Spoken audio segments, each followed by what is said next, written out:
Rabbis and cantors will tell you that each and every portion in the Torah is a wonderful and unique learning opportunity. And we would be right. Having said that, though, I have to admit that the lessons from some portions are revealed with greater clarity and are a whole lot more interesting than others, and some are not. Well, this week's portion is an example of the latter. This week, the Jewish world has been studying those chapters from the book of Leviticus which deal with skin eruptions, the emission of bodily fluids, and various fungal plagues that can impregnate houses and clothes. Well, you get the idea. Although not very pleasant, it might be a portion to delight either a dermatologist or an exterminator. At the heart of all of this is the fact that an individual, usually through an act of sin, has been inflicted, or smited, as the old translations say, by some sort of skin eruption which causes that person to be placed outside the camp for a period of time, 7 days for some, even longer for others. Wrestling with the idea that God would inflict such horrible skin diseases on people, the early rabbis, using a play on the word for skin eruptions, which is mitzorah, with motzi ra, which means bringing forth evil, connected these two expressions to mean slander or gossip. What the rabbis called lashon hara, or lashon hara, literally an evil tongue. Now, when we read the portion with this in mind, we begin to see the Torah from a different perspective. Now we see that the evil words which attack and destroy someone else has, as the rabbis say, quite literally destroyed their world and are then deserving of isolation to be sent outside the camp. This will give them time to think about what they've said and perhaps even try to restore the damage their words have created. Well, Jewish tradition teaches that each of us is responsible one for the other. This imperative is called arevut and comes from the Talmud when it states, Kol Yisrael arevim zeh bezeh, all Israel is responsible one for the other. This means that we do more than refrain from hateful speech. We are, in the eyes of the Torah, and therefore God as well, responsible in some way for the damage that type of rhetoric inflicts upon others, even if the words originate from someone else. In Parashat Kedoshim, we are instructed, Lo ta'amod al dam re'echa, do not stand idle by the blood of your neighbor. Well, although I've spoken of this several times in the past, I must say again that I am deeply concerned about the level of hateful rhetoric that seems to be pervasive within our political system. This volatile language has become so commonplace that few politicians even bother to address the issue anymore. Angry words, ugly signs, and posters promoting more than just rude behavior, some even going to the extreme of advocating violence.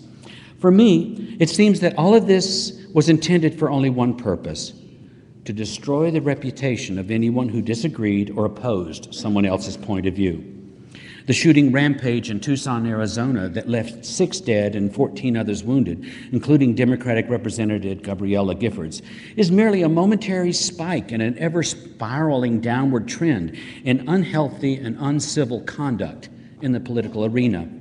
We have political leaders on both sides of the aisle demonizing the other party, often employing extreme language based more on myth than fact to terrorize the voters.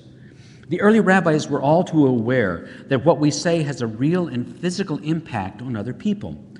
Every hateful word acts as a corrosive agent, eating away at the integrity of the person under attack. Just as the financial world is reeling under the onslaught of identity theft, so too has the political climate become an opportunity for one person to assault the identity, the personal character of an opponent, using whatever words at hand, fact or fiction is of no matter, just as long as it damages their opponents in the eyes of others. The goal seems to be, the more hysteria, the better. The rabbis teach that we should take the lessons from Torah and apply them to our own lives, lessons which we make more relevant to the world we live in today. That is why I must express my concern of our country that has been on this, as I mentioned, ever-increasing downward spiral away from civil discord and plunging into a realm of hateful speech. It seems more than ever that attacks against a person's integrity whether in their home or in their office, has become the preferred way to demonstrate opposition to anyone you disagree with. Destroy their ideas by attacking and decimating the integrity of your opponent. The greater the disagreement, the greater the damage to be inflicted. It all seems to even out somehow. For me, that is one of the greatest examples of motzi ra, of bringing out evil in the world, and it is most definitely a sin. Those who cannot keep a civil tongue should be asked to step outside of society for a period of time to think and to cleanse themselves until their intense hatred becomes moderated by reason before being allowed to re-enter the debate. But I haven't given up hope. I am firmly convinced that the very foundation of our country is strong and solid, and that the voices of extreme hate on all sides of any issue will be drowned out by the voices of reasonable and reasoning individuals. Will we ever resolve our differences? No, I don't think we will. But life will be a lot more pleasant while we struggle with these differences if we can refrain from personal attacks and hateful speech and focus on the issues at hand. Can we do this? We have in the past, and we will continue, I think, to do so in the future. What we say and how we say it can be transformative. Our words can take us to a higher level, to a better place, both within ourselves and within others. They can turn a very dreary day into a day filled with magic and joy, or the other way around. We choose whether life will touch us with the tenderness of a parent or with the weight of an anvil by the words we say.